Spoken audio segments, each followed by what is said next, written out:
Bonjour, bienvenue pour une nouvelle vidéo du cabinet Landau Associés. Allez, une histoire de mort-vivant aujourd'hui. Qu'en est-il de la vie des contentieux administratifs quand est en cause une société qui est liquidée? Ah oui, la question se pose parce que la personnalité morale d'une société ne survit pas à sa liquidation. Il y a le code de commerce et le code civil qui nous le disent.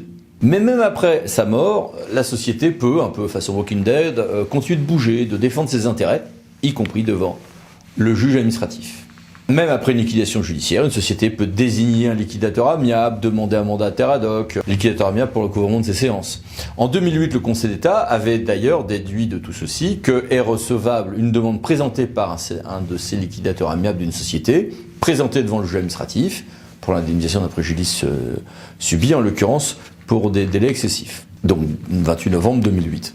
De même que d'ailleurs le juge, mais c'est un peu une autre question, avait eu à traiter, il l'a fait le 7 avril 2023, de savoir à qui adresser les avis de mise en recouvrement de sociétés liquidées, qui pourtant, pareil, n'existent plus.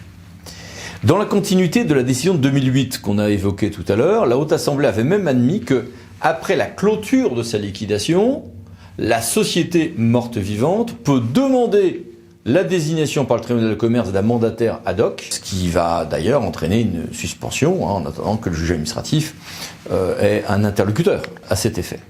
Elle peut être également incluse dans le champ d'une expertise après désignation d'un mandataire chargé de la représenter. C'est là que le Conseil d'État a affiné ce mode d'emploi en confirmant que l'article du Code de commerce au terme duquel la personnalité morale de la société subsiste pour les besoins de sa liquidation doit être interprété comme permettant du coup à ce qu'une société demande la désignation par le tribunal de commerce d'un mandataire ad hoc, on l'a vu, à l'effet, non, cette fois-ci non plus d'être inclus dans une expertise, mais de la représenter, y compris pour poursuivre, mais aussi engager au besoin des nouvelles procédures devant les juridictions.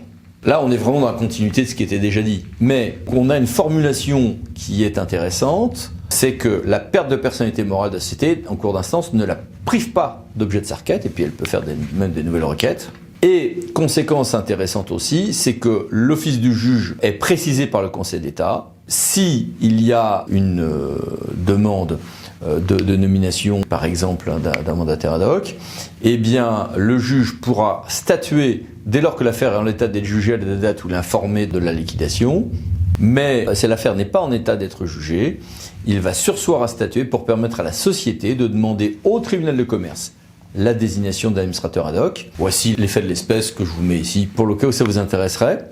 Mais surtout, je vous renvoie à cet arrêt du Conseil d'État, 28 novembre 2023. Et puis, je vous renvoie aussi à d'autres vidéos du cabinet, à nos blogs et autres.